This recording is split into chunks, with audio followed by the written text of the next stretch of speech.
Halo bosku, kembali lagi di channel Pilar Mas Invest Indo Sekuritas, touch your heart, touch your profit. Oke bosku, kembali lagi di seri monthly outlook nih. Di bulan Juni tahun 2026 ini ternyata dari yang kita lihat ya beritanya, ada banyak campur aduk nih. Indonesianya kacau, yang lainnya mulai membaik. Tapi tetap aja Indonesianya terlihat kacau nih bosku nih. Mungkin mulai dari isu-isu katanya perang akan segera berakhir, terus juga The Fed yang dikabarkan mau mempertahankan suku bunga nih, peluangnya ya, gitu kan.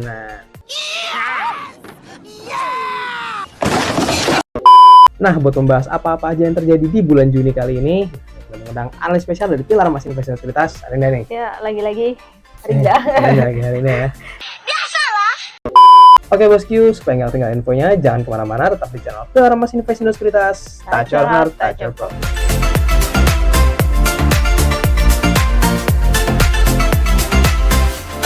Oke, Rin. Seperti biasa, sumber dari segala-gala masalah Amerika.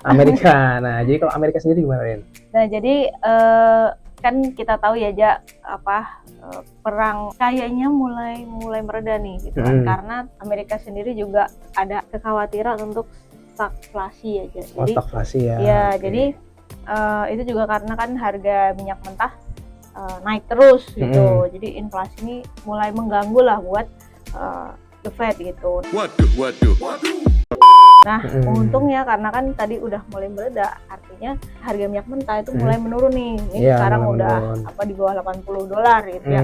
Nah, ini kan artinya bagus ya. Jadi artinya inflasi juga mulai mereda gitu. Makanya untuk pertemuan malam ini ya, Jan, itu kemungkinan The Fed tidak merubah tingkat suku bunganya, yaitu di 3,5 sampai 3,75. Oke, ini berarti meskipun udah agak membaik, harga minyak udah mulai turun. Benar. Pertamax tetap mahal.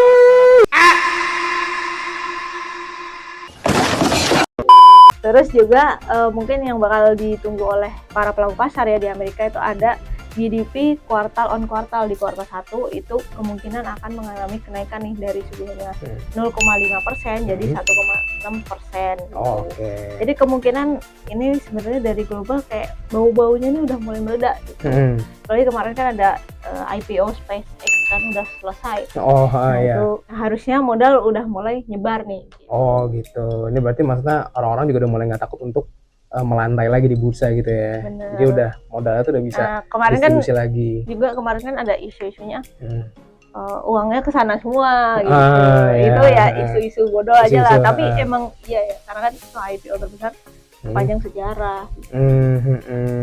Ya oke lah ya. Berarti karena udah mulai membaik, semoga terus ke depannya membaik nih. Bener pasti. Karena walaupun di luar negeri membaik, di Indonesia belum tentu.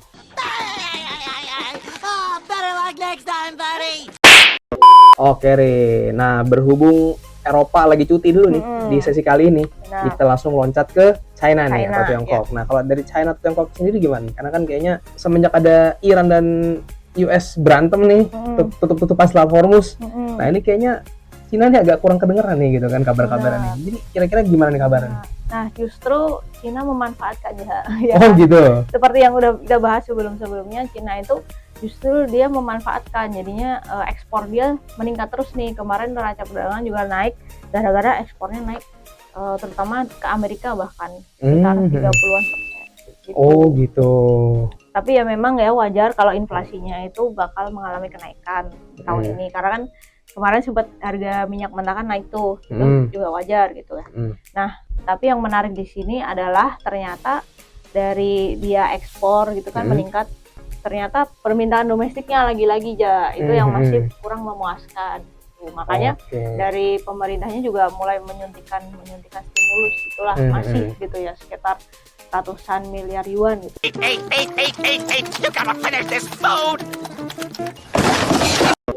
Jadi stimulus itu kemungkinan Bank Sentral Cina itu tidak menaikkan atau menurunkan tingkat suku bunga karena udah ada stimulus tadi gitu.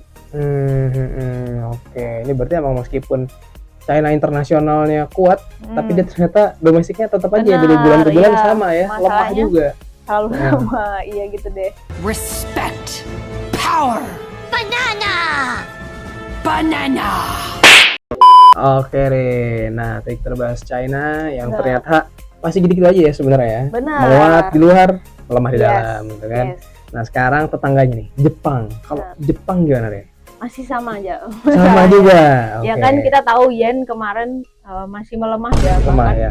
kemarin hampir mendekati level pelemahan di bulan April gitu. Mm-mm. Ini juga yang jadi masalah nih buat bank sentral. Dia bingung kan mau naikin atau stay gitu karena kalau naikin pertumbuhan ekonominya tergerus. Iya. Tapi kalau nggak naikin yennya melemah Melemah. terus gitu kan. Jadi bingung.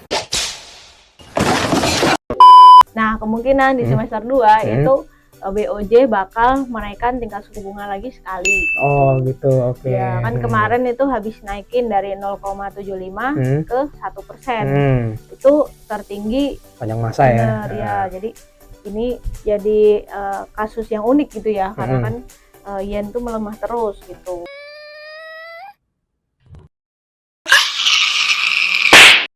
Tapi kita lihat kayaknya juga kalau cuma gitu-gitu aja ya kurang mempan gitu. Kalau cuma naikin suku bunga doang. Ya. Nah, terus juga pertumbuhan ya, balik lagi kan kalau Jepang ini masalahnya adalah pertumbuhan ekonomi juga gitu, karena dia juga kalau dibilang negara juga dia udah mateng gitu ya. Iya, tapi masalah dia juga ada di warga negaranya ya, kan kita tahu dia demografisnya ya nggak mau bertambah gitu kan, dia kan nggak mau punya anak kan segala macam. Bener. Ya itu juga jadi masalah di Jepang seperti itu. Jadi kemungkinan masih ada gejolak-gejolak sih untuk BOJ ini menaikkan tingkat suku bunga di semester 2. Mau ngomong apa juga tetap aja apes. Oke, Re. Nah, akhirnya kita membahas negara kita sendiri nih. Benar. Kan? Kita tuh udah sampai punya tebak-tebakan, Rin. Benar. Iya apa yang nggak enak? Apa? Rupiah. Nah, itu kan udah susah gitu kan.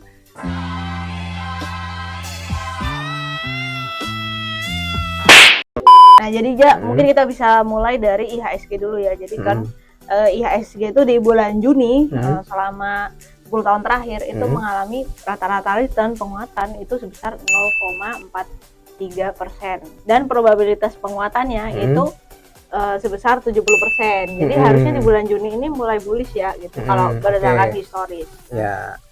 Tapi rupiah kemarin itu sempat menyentuh 1.000 nih. Iya, aduh. Nah itu juga jadi kekhawatiran ya. Akhirnya kan Bank Indonesia tiba-tiba ya dia menaikkan tingkat suku bunga sebesar 25 basis point. Itu juga sebagai cara nih buat Bank Indonesia biar rupiahnya bisa menguat gitu. Tapi kalau kita lihat kalau cuma main kayak gitu doang masih kurang gitu. Karena kan masalahnya di sini adalah investor yang kurang percaya lah dengan kebijakan fiskal yang kita punya gitu. Misalnya katakan yang kemarin MBG lah, mungkin yang terlalu over dan lain sebagainya. Sepertinya kan cukup banyak, dan juga akhir-akhir ini juga masih gejolak politik masih cukup kuat ya, karena kayak masih ada demonstrasi. Iya, demo-demo yang kemarin gitu. itu ya. Iya, sebenarnya kita berharap semoga pemerintah juga bisa denger lah gitu, biar investor asing juga mulai inflow lagi lah, semakin banyak inflownya. Sebenarnya kurang kalau begini, nggak ada gregetnya. Tapi untuk pertemuan selanjutnya nih atau besok ya kan tanggal 18 Juni itu kan ada pertemuan Bank Indonesia nih. Nah, kemungkinan bakal menaikkan suku bunga 25 basis point lagi. Karena rupiah masih di level sekitar 17 ribuan lah ya, mendekati 19 ribu itu. Mau ngomong apa juga tetap aja apes. Dan terus juga ada beberapa hal yang perlu ditunggu ya, selain tadi suku bunga, itu juga ada rilisnya rebalancing index ya kan. Itu jadi buah bibir terus nih gitu kan. Jadi nanti ada FTSE dan juga ada MSCI di tanggal 19 Juni. Wah, ini agak deg-degan nih bagi kita ya. Nah, ini kita gimana nih? Apakah banyak yang keluar atau enggak? Kan sebelumnya udah ada beberapa saham nih yang dikeluarin gitu kan. Nah, sekarang nanti nggak tahu gimana gitu. Jangan sampai kemarin saham-saham dikeluarin, habis itu kita dikeluarin dari emerging market ya. Jangan sampai. Nah, Kalau yang itu untuk MSCI Classification Review itu di tanggal 25 Juni ya. Juga perlu dinantikan karena takutnya kita turun ke frontier market. Jadi teman-teman sejauh ini kita masih di emerging market. Iya, gitu. Coba bayangin tuh. Nunggunya tanggal 25. Udah pusing belum gajian, pusing juga mikirin MSCI ngomong apa. Nah, terus yang terakhir juga ada S&P rating itu di tanggal 15 sampai 26 Juni. Itu juga penting ya karena rating Indonesia nanti gimana. Oke, ini berarti emang banyak banget ya. Jadi WNI itu berat banget ya, emang banyak banget yang dipikirin gitu kan. Gitu. Tapi ada poin positif juga aja karena baru-baru ini ada berita MBG lagi diaudit nih. Oh gitu, ini lagi ditunggu-tunggu semua warga nih. Lagi di stop dan mau diaudit satu-satu. Oke Rin, nah sekarang mungkin dari sisi IHSG sendiri ya, kalau targetnya gimana nih? Kalau IHSG kemungkinan di bulan ini mulai reversal ya, jadi menguat di level. Oke, ini berarti udah mulai agak-agak sedikit menunjukkan spike ke atas. Benar, ya tapi juga harus didukung nih dengan perbaikan fiskal dari pemerintah. Karena kan kalau kita lihat ya sebenarnya ada yang baru masuk juga nih IPO nih, Jelly ya kan? Itu kan berarti tandanya udah mulai lagi ada yang mau masuk nih modal nih, gitu kan? Nah, ini udah tanda-tanda bagus nih, semoga terus membaik bosku. boy.